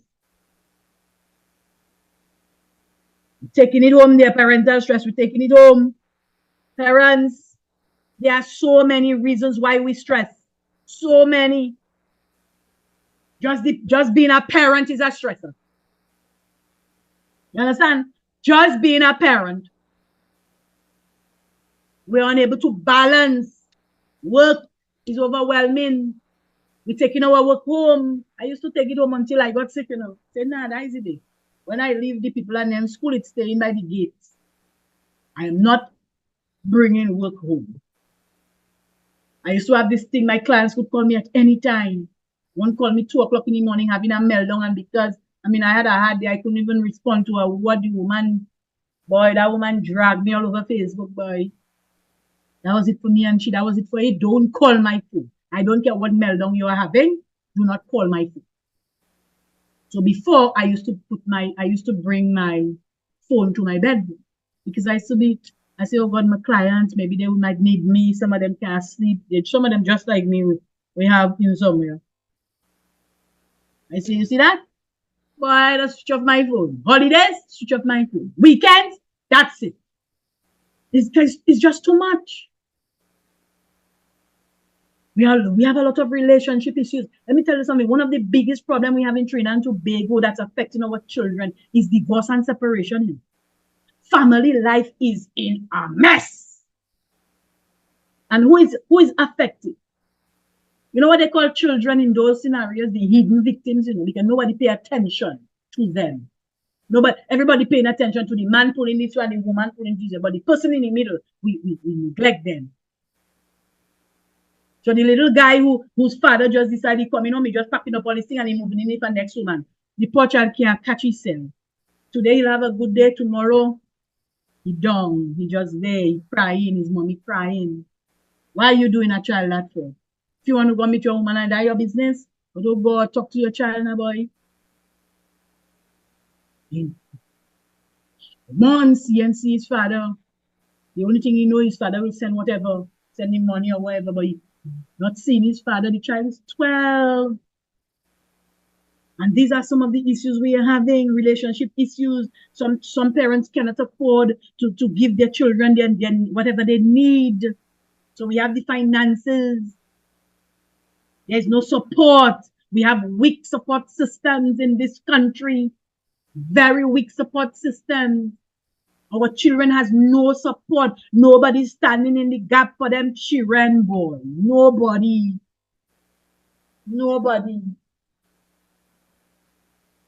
And when I mean nobody, I mean nobody. And you see it because you've seen what happening. And the thing is, you know what that stripped me off? Because a lot of people on social media say, but his parents giving him everything. You think? His parents might be giving him material things. But where is the love? Where is that connection? Where is allowing that house or that household to be safe? You understanding me? And a lot of us do not know those things. We just from the outskirts. Yeah, they have a big house. Yeah, they have a car. Yes, you have all the books, you have all the this and but the child is missing something. And a lot of the time it is the affection and the attention of their parents. And then you have those who get in everything, but they are being swayed by who their peers. They are not strong enough, so they are being drifted apart or influenced by their peers. Peer pressure could be very strong if your child not strong. And then you, because of everything that's going on with you and you're not coping well, you're getting sick. So we have a lot of diabetes and hypertension and cancer on the rise in this country. Last night I sat down with my daughter and her boyfriend. We sat down in the car, we talking that, I say, boy, the day you see government decide to pull a certain level of funding from health, some people in some serious problems, because we're not living a good lifestyle, and you could see it. People not eating healthy. They say one life to live, but one life to live, you get sick, you're on the state account. And I just always say Trinidad is a gold mine, Trinidad have it made here, Even though we blaming and we complaining and also shipping this, hello, you all have it. If you go to the islands and you will see, you pay for everything. The elders, fine, but everybody else, you go to the hospital, you have to pay. My little cousin, somebody pelt, he's a bike man. He got into a bad accident. Some vehicle coming on, he going around, and the vehicle said he ain't see him at all. Mash up my little cousin's feet. You have to put plates. The hospital don't have the plate. His mommy had to order the plate with close to $30,000 TT, like 15,000 EC. His mommy had to order the plate. And when you get this, when I tell her about how you order any plate, how that is your expense, she said, well, Royal, and she was coming, Royal, well, you know how it is. Everything you have to pay for, you know, Royal, everything. And we have it here. And we're complaining, boy. God don't like them thing, you know, when you see God start to beat us, in some level it will get in. You don't even know what it is. Parents, pay attention. Yes, we have our children to take care of. And I give you a beating, take care of them. Be mindful, know what's happening to them. But your health is important too. Because stress could impact you. It will impact your well-being. It could impact the relationship that you have with your child. It will impact the way your child develops emotionally and behaviorally and mentally. It will impact you. It will put a strain on the relationship that you have with your significant others. Problem in the household, problem in your bedroom. Parental stress is a serious thing. But of course, we could also fix those things. To every problem, there's a solution, you know. Don't ever think there is no solution, you know. To the crime, there's solutions, you know. It's just that crime benefits. If you do sociology, you will learn one of the first things you learn in sociology. Crime keeps the illegal economy afloat. For those who do not know. So when you hear people say crime is a business, it's no joke. It's in the books. It's written there in the books. So parent self-care is important. Yes, I know it's wrong. I know it's wrong. I might not be able to know what you're going through at all because I'm not in your shoes. I could be empathetic. I could try to put myself in your shoes and understand.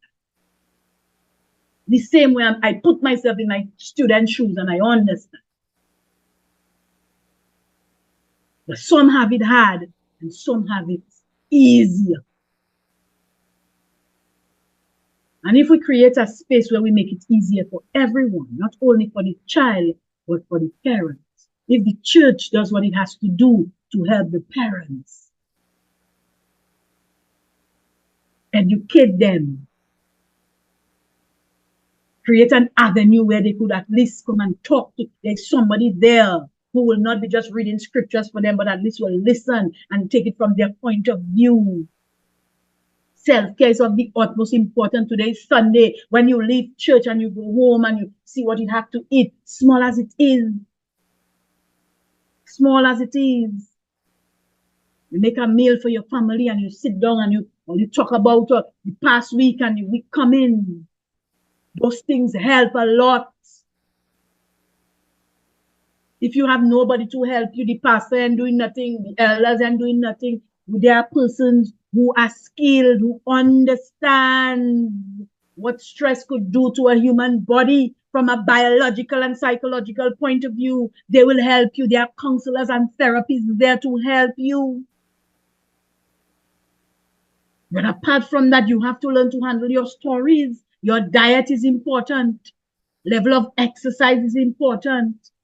What you put in your meals, what you eat, your vegetables and your fruits and so on. Yes, you tell me about this, those things expensive, but you know what I'll tell you? I prefer buy the fruits and the vegetables than I have to give a doctor $500 every 3 months. I prefer that by a mile. We had to walk regularly, get people in your space who are positive. Make sure you get a good night's sleep, parents. Schedule time for you, parents. Do not allow the man to run amok and it's always he and the children and he. No. Schedule time for you. My day is Friday. You see, Friday, 12 o'clock, don't call my phone and ask me to do nothing. My boss and them know that. Don't call me to do nothing. Because Monday to Thursday, I'm working like a horse. You stop your stupidness. Don't be calling my phone. All right? They know that. So you see, Friday evenings, that is it. Me and you had to be good friends for him to do anything. I had to love you. But Lord had to put it in my spirit to help out. But apart from that, no. You see that time, it's non-negotiable. And it's just because of you as a church, I will be here this morning. But you see, Sundays, even worse. When I finish here, I'm going to get my cat food because my cats and them have nothing. I didn't have the time this week to go and get cats. I have 3 cats. That's my love of my life. That's my child. I'm going to get their cat, jumping in my car. I'm going to get their cat right on the road. I ain't going too far. Getting certain things for them to eat. And I'm coming back in the house. My husband, he might go on the road and look for food. I know any cooking thing today. Non-negotiable. You see Sunday? And don't be asking me to do no paperwork for no school. When I go to school Monday morning, I'll go early, go on my laptop, do whatever I have to do, and send it off. We have to pay attention to ourselves. We have to pay attention to our health. The onus is on you, parents, to take care of yourself. You cannot pour from an empty cup. Remember, I tell you, depending on how we live our life, it's going to impact our children. It's obvious. If we are not healthy, physically, mentally, psychologically, socially, spiritually, we cannot help no child. I go take the questions in a bit. In conclusion,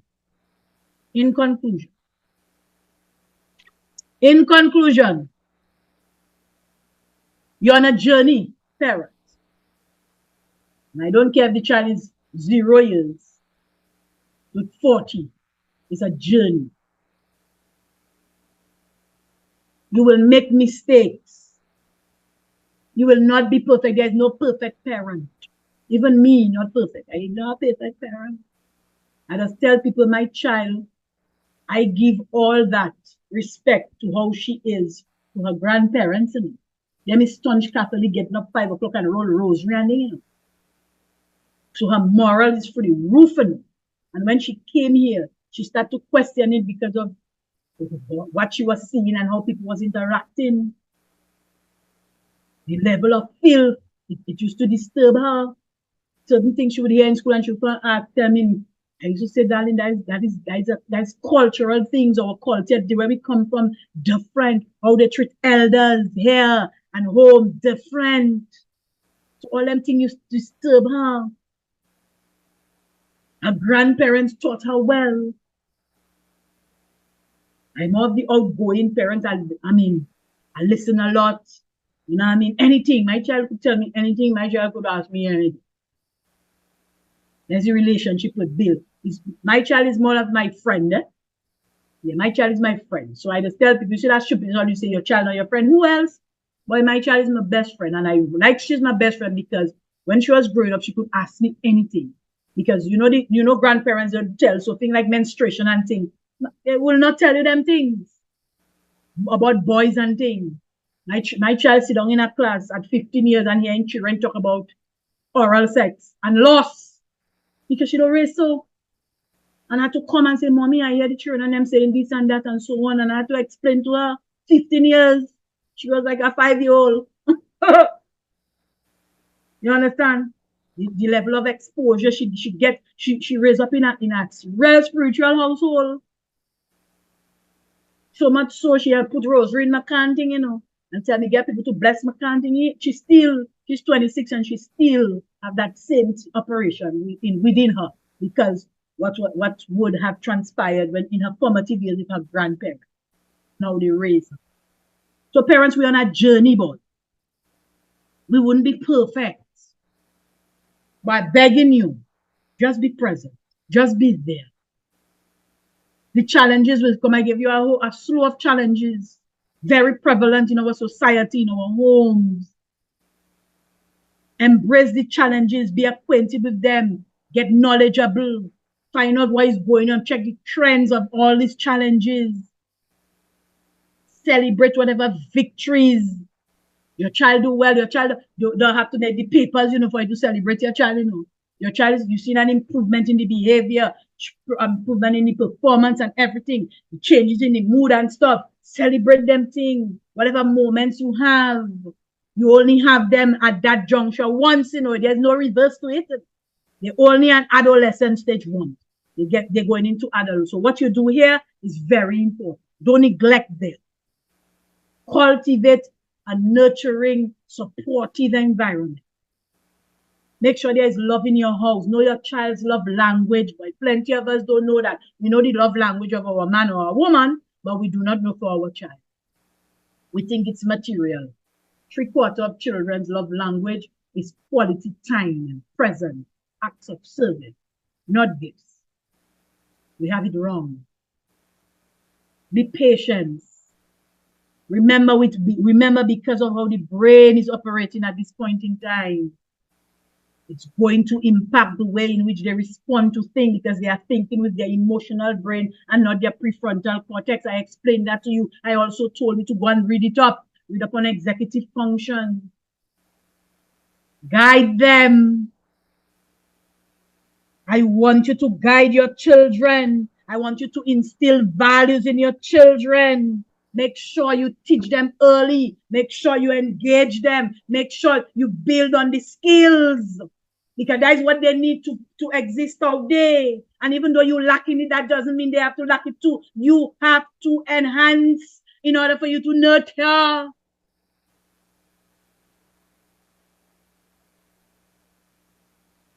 Pastor, over to you.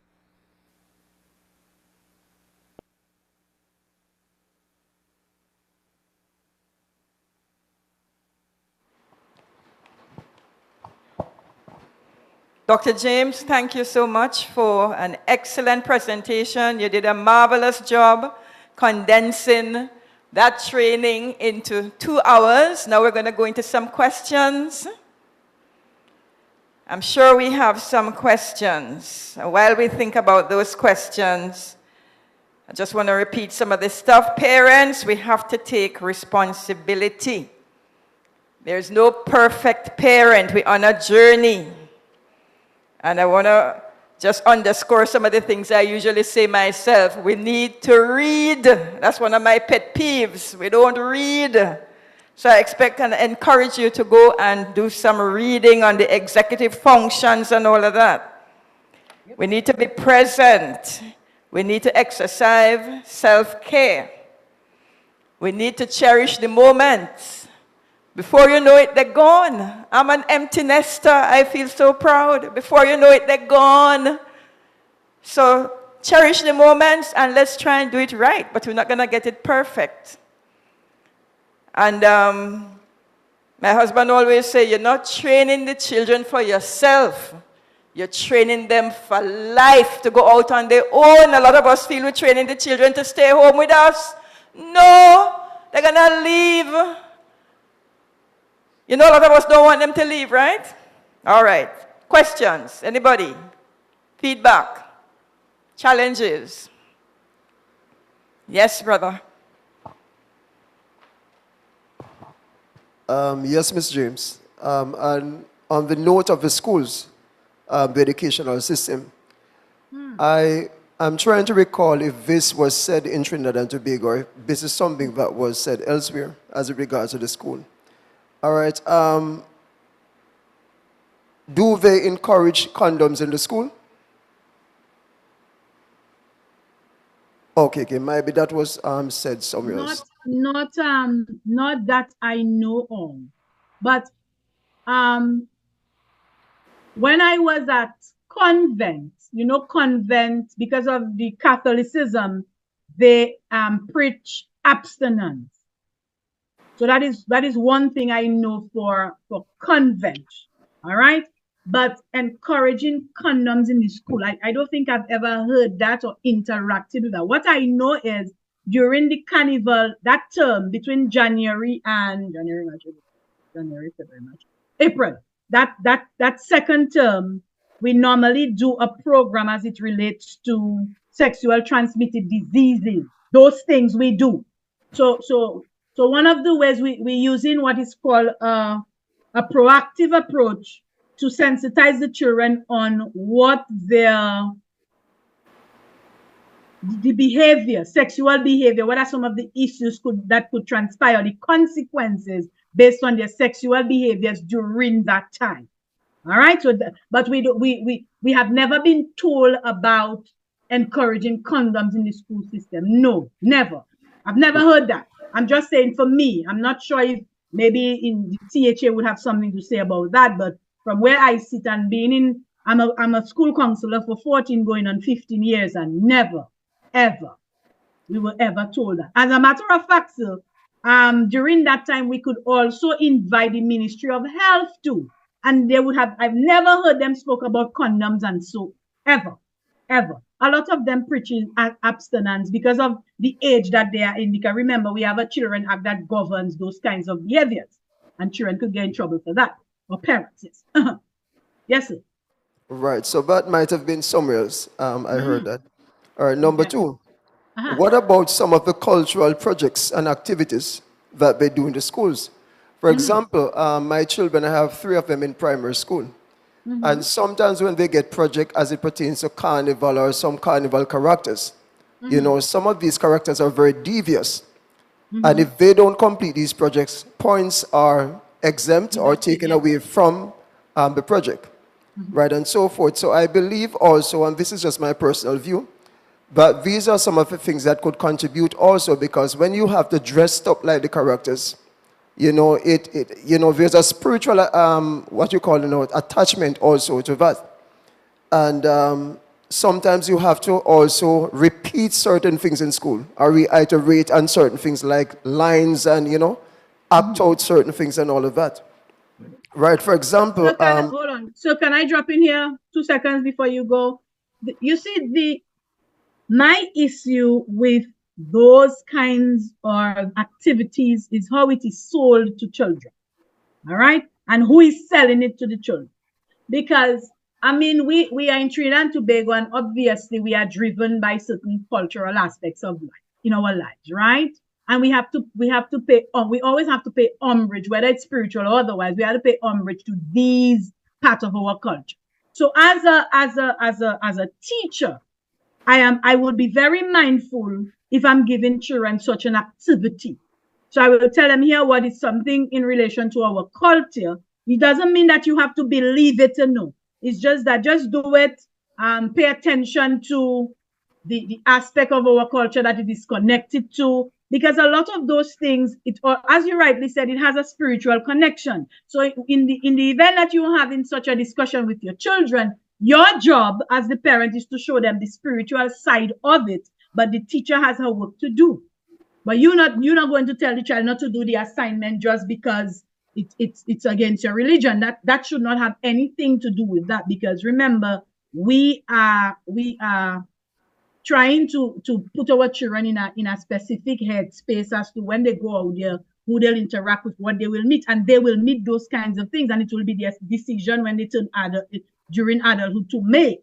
So we should not make those decisions for them right now. The only thing we need to tell them is, okay, based on this culture, these carnival characters, there's a spiritual aspect to it, and you explain that to them, but don't downplay the importance that it plays as part of our culture. All right, because it's part of us, whether we like it or not, it's part of us. Because I mean, I'm a woman of the cloth, and my child had to do it, and I sat down and get all the pictures and cut it and do the thing for her and tell her, well, that's not what we believe in, and mamas, that's not what we believe in. And she said, yeah, mommy, I know, I understand all them things, but I know it's for me to get my grades, so I get my grades, and that's it. All right, so your job is to make sure they know that. It's not a belief system. The school is not trying to project a belief system on them, but it's just something that is part of you. Because I mean, and you could bring, and there's the connection with slavery and all that, so it's history there too. All right, yes, continue, sir. All right, so that's it for now. I have another question, but it's just slipped me, so I will get back to once time permits. All right, my darling. Any other question? Let's keep it going. Parents of any adolescents here? Young people? Questions? Grandparents? Questions? No? Hello, when I don't get question, that means I was that good enough. Yes, I think that's so. I endorse that. You were excellent. Lord. Excellent. Yes, Graham. All right. So, father of a first former, Uh-huh. as you pointed out, yes, I observing the same thing of first form being a environment where a lot of crazy behavior is happening. And one of the issues I'm observing, being the father of a son, that there's a lot of violent behavior with the boys. Yeah, plenty. So I have to help my son navigate this kind of environment. And so you mentioned having that ability to regulate your emotions Emotions, yeah. and not get, angry and want to end up in fights and all those things. So I don't know if you could give some pointers of how to help to teach him to manage those kind of situations where he has to manage his emotions. Okay. Well, I'm not sure how early, how late you cut my presentation, but from when I interacted with the brain, remember I told you guys that we have the part of the brain that is responsible for emotion regulation, yes? And it's limited in capacity. So so you have your work cut out for you. So one of the things I would normally tell kids, you have to weigh the pros and the cons. So if you have an issue with someone, you have to ask yourself, is it worth me getting upset about? Is it worth me responding in a way that will get me in trouble? So one of the things I always get in my children's head is, hey, all you had to ask for yourself, if I respond, what's going to happen to me? And a lot of the time when they respond in a violent way, and then they still get sent back to the counselor.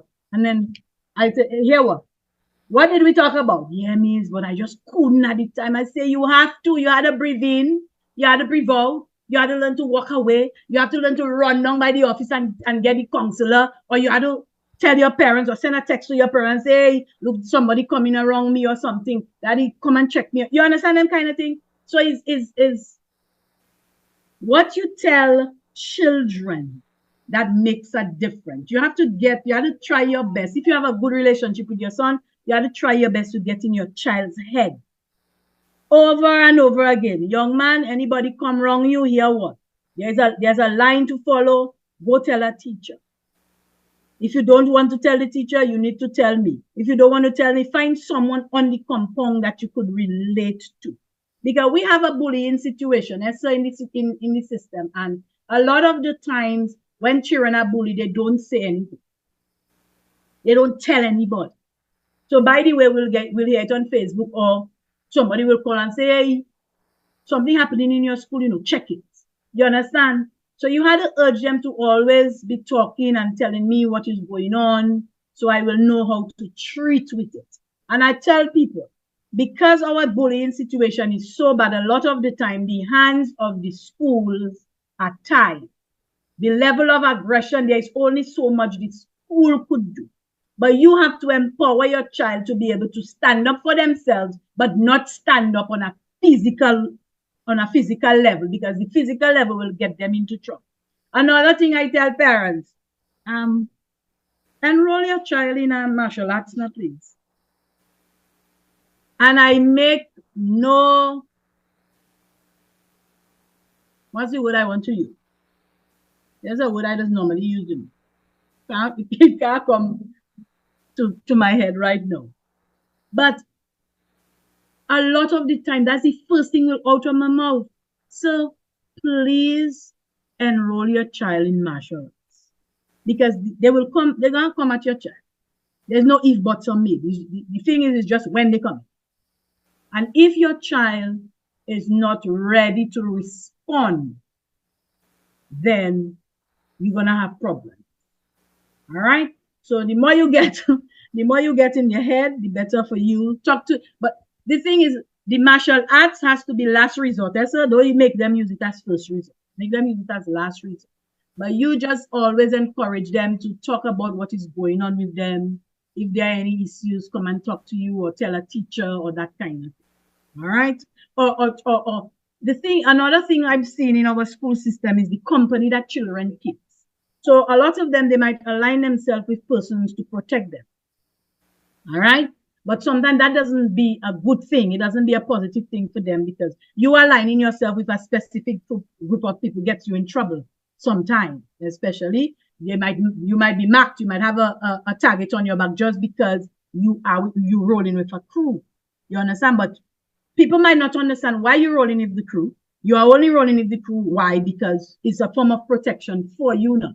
All right? Because you might be the smallest one in the group or you might be the most subtle one and people coming at you in that kind of way. So again, is how you interact with your kid. Talk to your kid. You have any problems, come and tell me. I will go to the school and try to iron it out. Or I will make the bullies and them know that I'm your father. I don't mean it no way, sometimes when depending on how you pronounce yourself as a human being, people respect you. So it's all that too. And then another thing, let your children get involved in stuff. The more they are involved in activities in the school, the better it is for them. It kind of helps curb the behavior. So the police youth club, if there is football, you know what I mean? And then based on what you are involved in, your child is involved in, they earn a certain level of respect. So all of that too is also protection.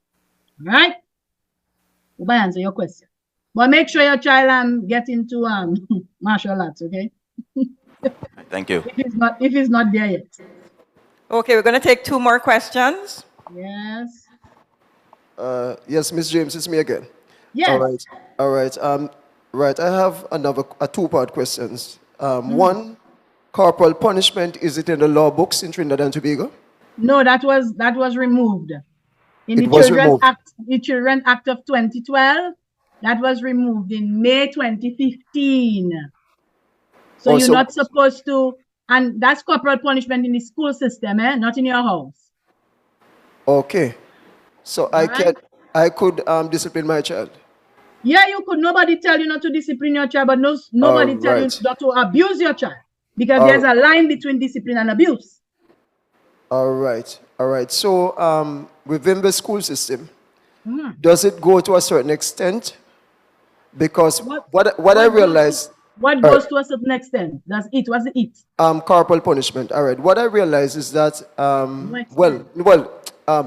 kind of mixing up myself. All right. In the school system, I know some schools where the principals and the teachers still are very active disciplining the children with maybe a ruler. No, a parent could take them to court. It's written in law. Right. When May 2015, there's the Children's Act of 2012, whereby they removed that from school. So there's a code of conduct. So if you type in the National Code of Conduct of Trinidad and Tobago, you will not see no corporal punishment written there at all. They have to use other creative methods, but you cannot hit a child. Right. So a parent could take you to task for that. Right. So I am aware of that, but yes, that transpires in a particular school, and so forth. You're making joke. That school need a lawyer letter, and a very quick one at it. Right, so thank you so much for the update, and these are things that we need to familiarize ourselves with, because if you don't understand the law, then the law could abuse you, Correct. Yes, correct. Correct is right. Correct is right. Going once. Correct is right. Going twice. Going twice. Okay, while Sister Lynette gets the other section to rejoin us. I'm just going to use this opportunity to just make 2 announcements before Brother Rodney is going to come and officially do a vote of thanks to our presenters today, Dr. James, as well as the George's family. So I just want to remind people that we have date night coming up for all the married persons, and we have registration. Do not leave before you register. It's important. Date night coming up on the 28th of June. Also, if you know of other couples that you want to invite, please register them as well, husband and wife. Family Feud is Sunday the 23rd. We're also asking you to register, right? Remember, we're having blended families for people who, like me, who are empty nesters and we can't meet the minimum number for 4. Blended families are allowed. For Family Feud, 23rd June, that's also a dress down Sunday. Please come dressed appropriately because we have quite a lot of activities to do. And as it says, it's Family Feud. It's going to be fun, but you know what our theme is? Our theme is Unity is Key.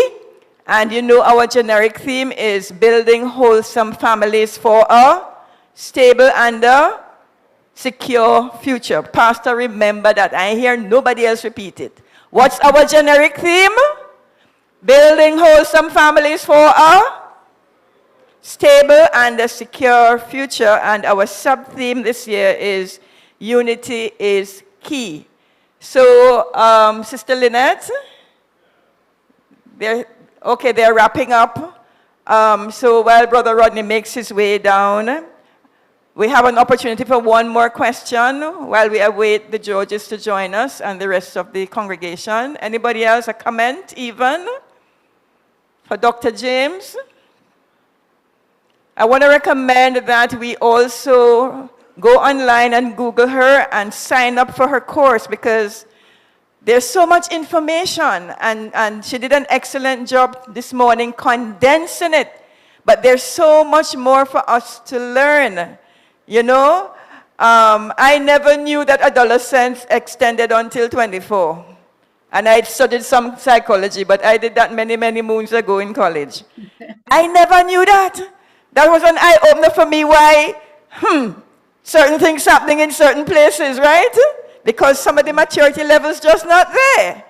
So we ladies who mature a little faster, we have to be a little more patient, right, ladies? We understand why the maturity time extend gone to 24. Right. Enough said before I get myself in trouble there. Right. Yes, sister.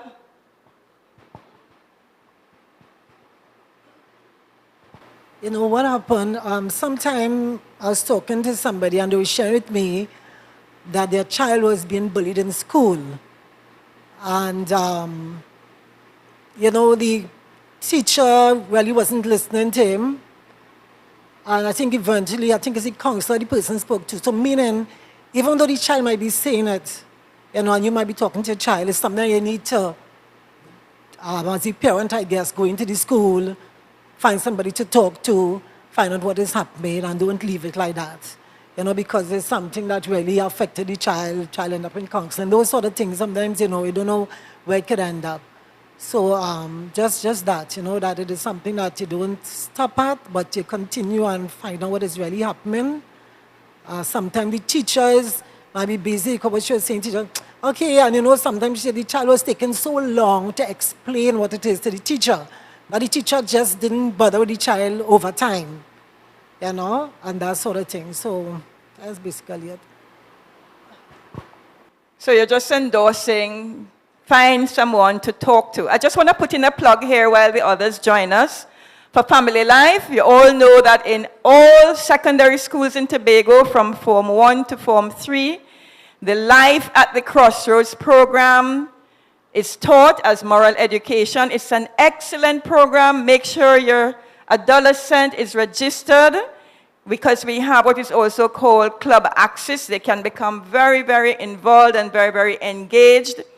The course covers exactly what she talks about, sexual transmitted diseases, the whole range. Abstinence is what, as a Christian, is Christian-based. Even though it doesn't have Christian in it, it is biblically based. And guess what? The Muslims love it. The Hindus love it. And what are the Christians doing about it? Because they understand the principles, so they support the program. So I'm making a plug here that your child, your grandchild, when they go into high school, first thing to tell them, look for club access. Make sure you're part of the Life at the Crossroads program, okay?